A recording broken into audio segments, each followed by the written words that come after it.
Hi, everyone, and welcome to Recertification Basics, a short webinar where we'll share everything you need to know and more about completing your recertification application.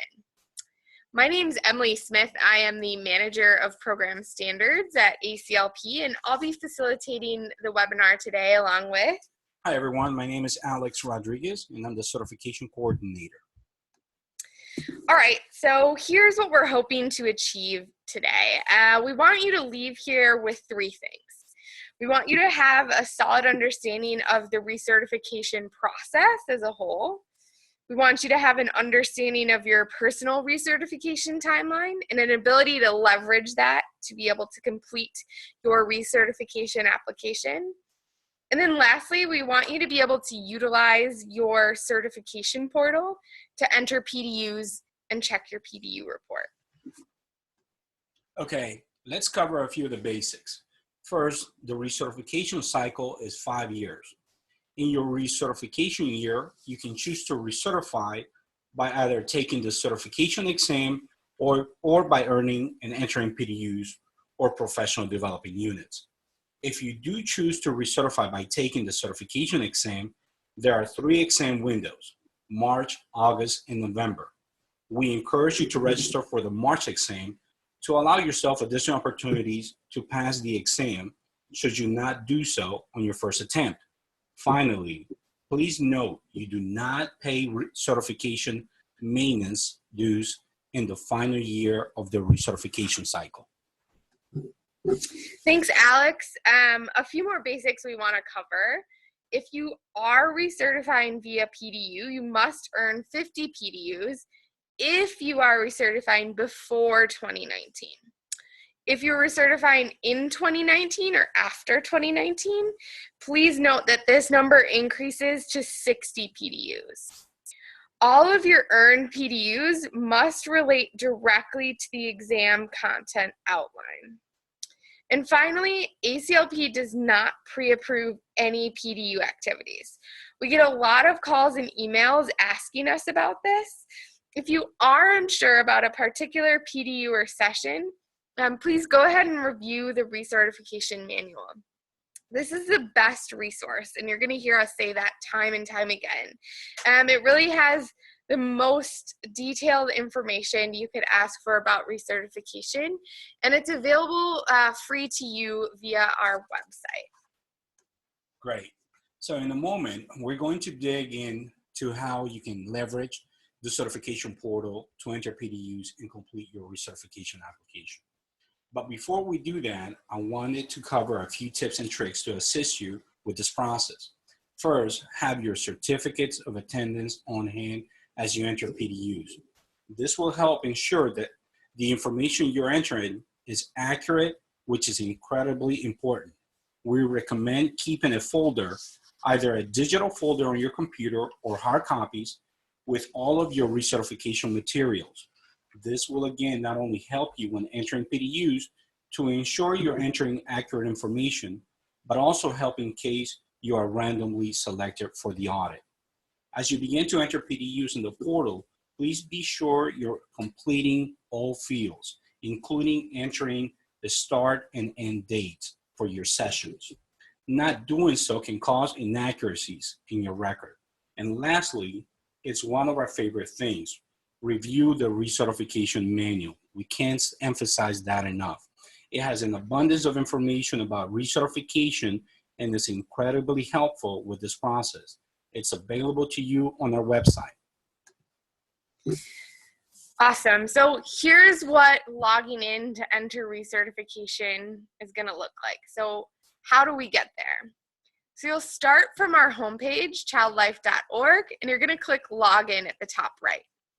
You'll enter your username and password and go ahead and click Login, and that will take you here where you'll click Certification, Certification Portal, and here's where you can add PDUs and check your PDU report, as we'll dig into a little more here in a minute.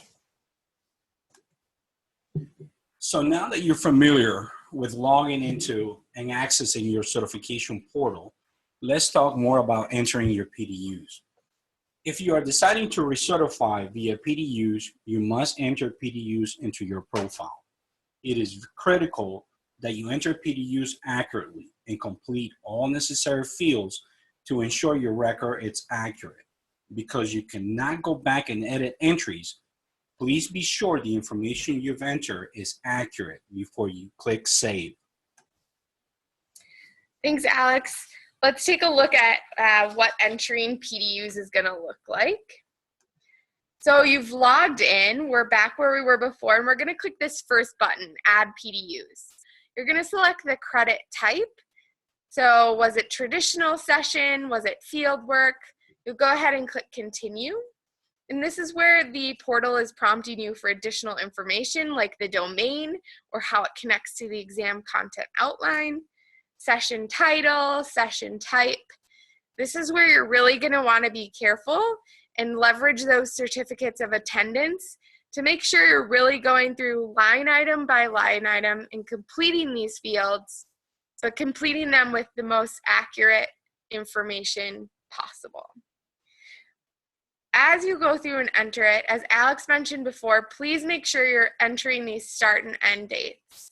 Not doing so can cause your record to be inaccurate, and we don't want that to happen to you.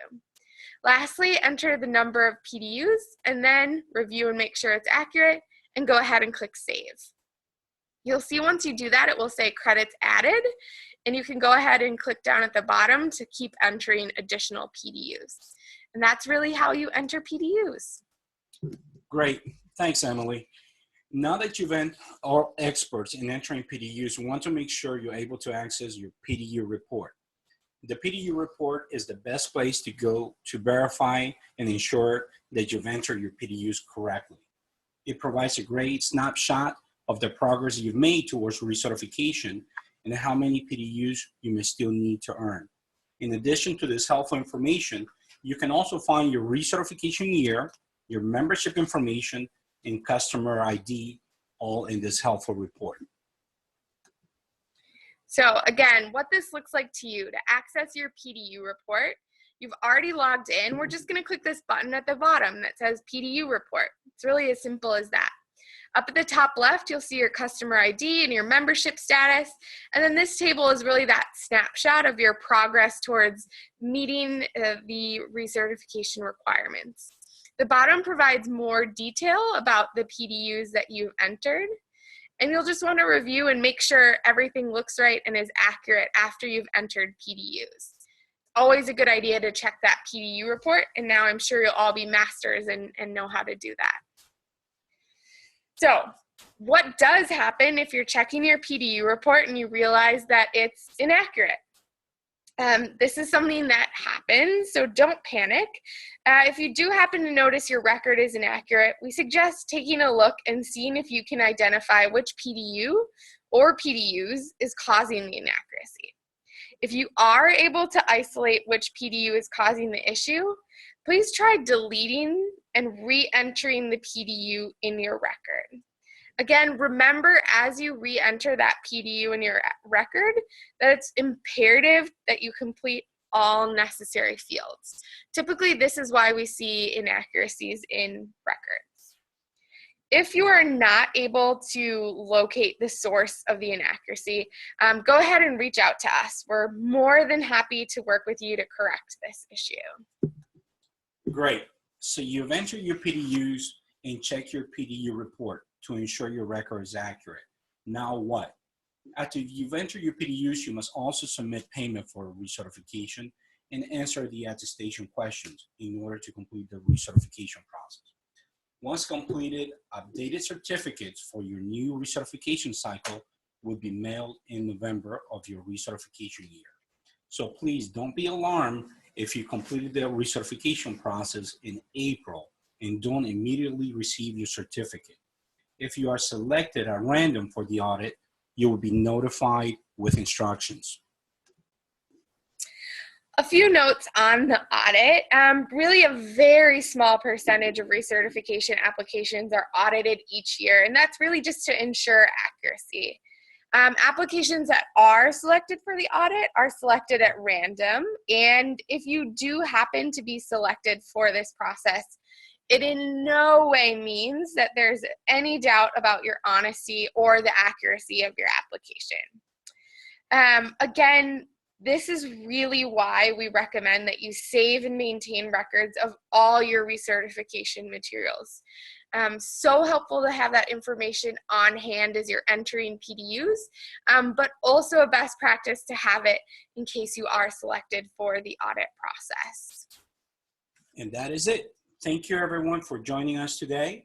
If you do have additional questions, please feel free to email us at certification@childlife.org. Thanks everyone.